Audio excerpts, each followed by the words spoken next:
Hi, I'm Barbara, one of the co-founders here at Ponga. We've built a better way to tell stories using pictures. This series of tips and tricks will show you how to get the very most out of Ponga. In this tip, I'll show you how to put a name to a face once and let Ponga take care of the rest. Computers are good at detecting and collecting faces. Why waste your time doing it yourself? All you have to do is put names to faces. That tells Ponga who's who, and the software can take care of the rest. Ponga finds every picture of each person, labels them, collects them all into neatly labeled albums. With the job done, now you can focus on putting pictures back into circulation and collect stories. Here it is in action. Shortly after you upload your pictures, you'll get a notification to tell you your gallery is ready. Follow the link. The total number of faces in your gallery will be listed on the left and a row of reference portraits on the right. Let's get started. You'll see that you can name, skip, or ignore each face in the portrait.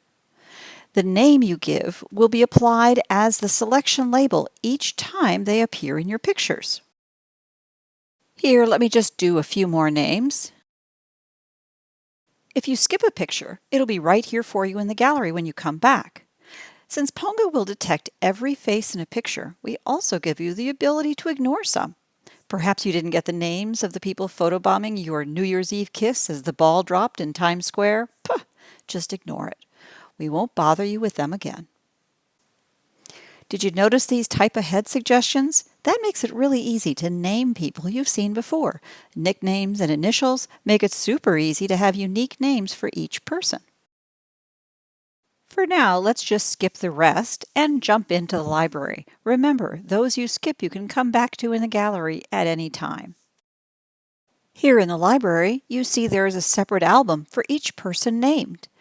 And within the album, you see all of the pictures that person appears in. Look at all of the pictures for Dottie. Once I figured out who's who in this picture, I could finally unlock its mystery. It turned out to be a last picture together as a family before an aunt set off for her new life overseas.